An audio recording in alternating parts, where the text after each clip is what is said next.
Ndugu waandishi wa habari, tumewaita leo Chama cha Mapinduzi kwa ajili ya kutoa taarifa. Kama ambavyo mmekuwa mkifahamu, kumekuwa na mfululizo wa vikao vya Chama cha Mapinduzi ambavyo vilikuwa vinaendelea hapa Zanzibar. Tulianza na kikao cha Secretariat ya Chama cha Mapinduzi na leo tumeanza na kikao cha kamati kuu ya halmashauri kuu ya CCM Taifa, ambavyo vikao vyote hivyo vimefanyika hapa Zanzibar. Lakini pia leo tumekuwa na halmashauri kuu ya CCM Taifa, ambapo pamoja na mambo mengi ambayo tumeyajadili, tutumie kwanza fursa hii kuwashukuru sana wananchi na wanachama wa Chama cha Mapinduzi kwa kuendelea kukiunga mkono Chama cha Mapinduzi na kushirikiana nacho katika mambo mbalimbali. Katika kikao cha halmashauri kuu ya leo, ndugu waandishi wa habari, napenda kuwashukuru kwanza kwa kuja, na kama ambavyo nimesema awali, kikao cha NEC kilitanguliwa na vikao viwili kwa maana ya Secretariat pamoja na kamati kuu. Sasa katika kikao cha halmashauri kuu tumekuwa na ajenda kadhaa. Ajenda ya kwanza, tumezungumza maandalizi ya uchaguzi mkuu wa Chama cha Mapinduzi pamoja na jumuiya zake ambao utafanyika mwaka 2027. NEC imepitisha ratiba na miongozo ya maandalizi ya uchaguzi wa ndani wa chama pamoja na jumuiya zake. Tunataka uchaguzi wa kidemokrasia, uchaguzi huru na wa heshima, kama ambavyo CCM imekuwa ikijitambulisha kuwa na uwezo mkubwa wa kuweza kusimamia chaguzi zake za ndani katika hali ya utulivu, umoja, upendo na mshikamano. Lakini ajenda ya pili, tulikuwa na sera ya jinsia na ujumuishi, ambao hii ni sera ya mwaka 2026. Tumepitisha sera ya jinsia na jumuishi ya CCM. Sera hii inahakikisha wanawake, vijana, watu wenye ulemavu na makundi yote yanapata nafasi sawa ndani ya chama na katika maendeleo ya nchi kwa maana ya nafasi za uongozi. CCM inasema hakuna atakayebaki nyuma, na Chama cha Mapinduzi muda wote kimekuwa kikitoa fursa hizo kuhakikisha makundi yote yanapata nafasi katika ushiriki wa maendeleo, hasa pia katika masuala ya uongozi. Lakini jambo la tatu, halmashauri kuu leo imefanya pia uteuzi wa viongozi kwa kufanya mabadiliko madogo ndani ya Secretariat ya Chama cha Mapinduzi.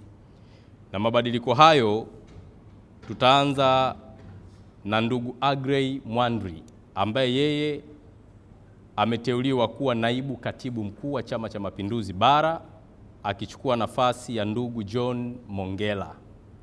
Lakini nafasi nyingine imependekezwa kwa ndugu Abdi Mahmud Abdi ambaye yeye atakuwa naibu katibu mkuu wa Chama cha Mapinduzi Zanzibar, na ndugu Abdi alikuwa ni naibu wa umoja wa vijana wa CCM ambaye anatokea hapa Zanzibar.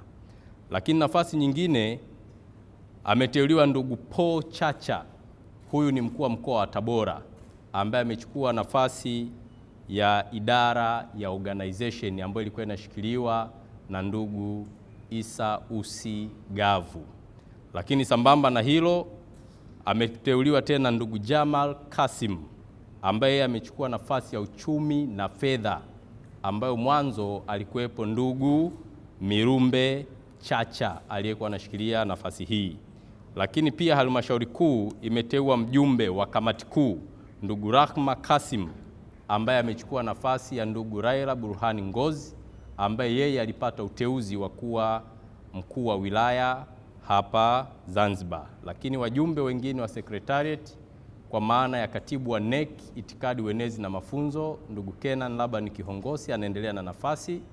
Lakini ndugu Rabia Hamid ambaye anaongoza idara ya Suki anaendelea na nafasi.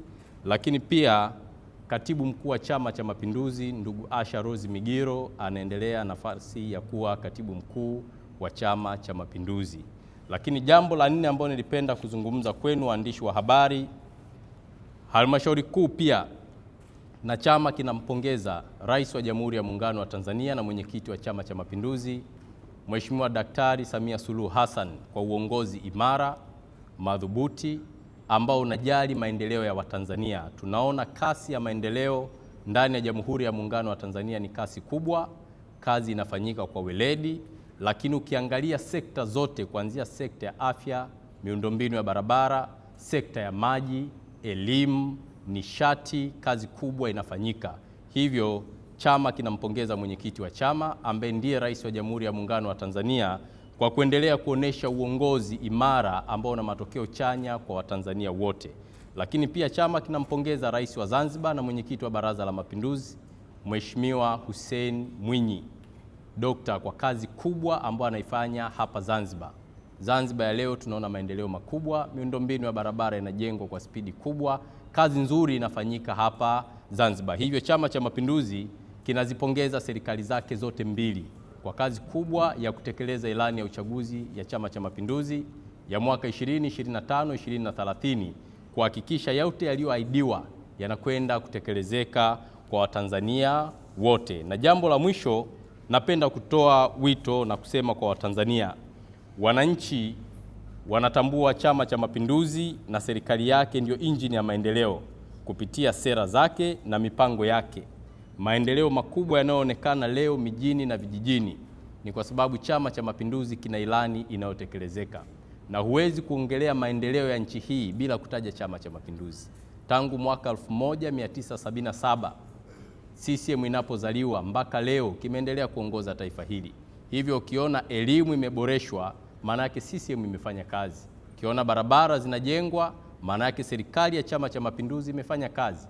Ukiona leo kuna masoko makubwa, huduma za afya zinazoboreshwa, maana yake serikali ya CCM ipo kazini. Ndio maana tuna kila sababu kama chama kutembea kifua mbele na kuwaambia wananchi kwamba wazidi kuiunga mkono serikali ya Chama cha Mapinduzi, wananchi wazidi kuwaunga mkono viongozi wa CCM, na Watanzania wakiunge mkono Chama cha Mapinduzi.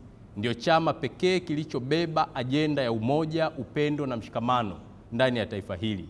Hivyo baada ya kusema maneno hayo, niwashukuru sana waandishi wa habari, na itoshe kusema asanteni na kazi iendelee. Asanteni sana.